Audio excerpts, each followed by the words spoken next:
As leaders, you need to energize your employees. Now, leadership starts from within. So first you have to learn to energize yourselves. All of you have techniques that you already use. We're just going to build on those strengths. Whether it's music, whether it's you're thinking on the way into work about something that worked really well for you, or something about your team that you appreciate, some strength they have, but somehow you're energizing yourself, or you're thinking about what you're most passionate about at work, or a recent success and what you did to make that happen.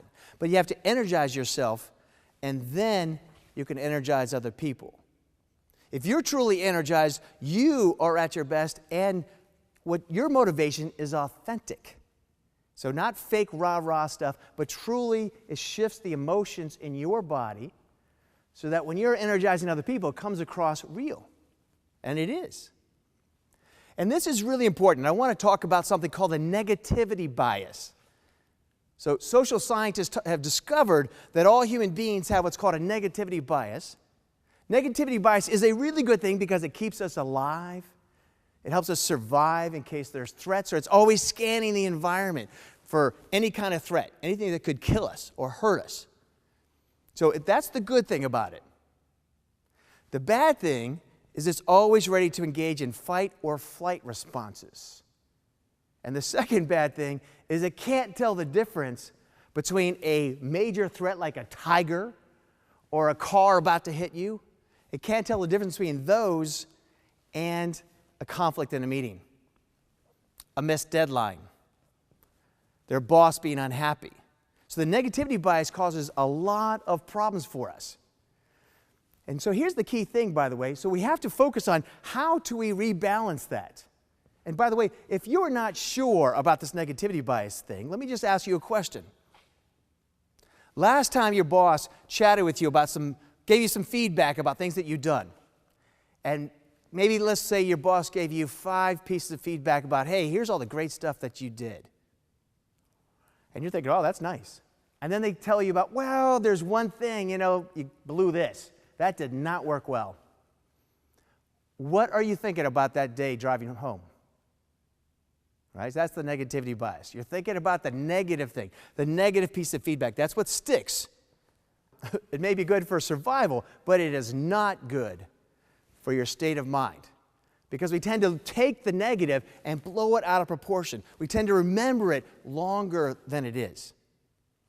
I know for myself, I took a 360 one time to get feedback from people on my performance. And when I read it, I was crushed for 2 days. Once I calmed down, the negativity bias calmed down, I went back and I read it again. It was actually much more positive. I was like, oh, it's not so bad. But that part of my brain, that primitive part of my brain, really saw things out of proportion. So we have to rebalance. In positive psychology, they've done some really fascinating research into this. And what are the right ratios of positive to negative thoughts and discussions? And one of the key factors that they realized is that you have to face the hard truths. So don't get confused about that. A lot of times people will say something about just be positive or use positive thoughts, all that kind of stuff. That's great, but it's not magical. You have to face the hard truths. Then get off of those hard truths and get to solution. And we'd like to recommend that you aim for about 10 positives for every 1 negatives. 10 positives for every 1 negative. And this is important because, again, you're facing the hard truth, but then you need to be talking about things like, what are your goals? What are things that are working already for you? Giving people compliments, recognition. When there's a challenge, you want to spend most of your time talking about what you can do to solve it. Now, I want to tell you an embarrassing story. When I started as a leader 25 years ago, I was a terrible leader. I thought it was fantastic. My employees did not. But one of the things I discovered is that I was treating everybody like a below-average performer that had to get better. And I was hated for it. When I learned about the research, I started changing that, and I started looking for what they did well, recognizing that consistently.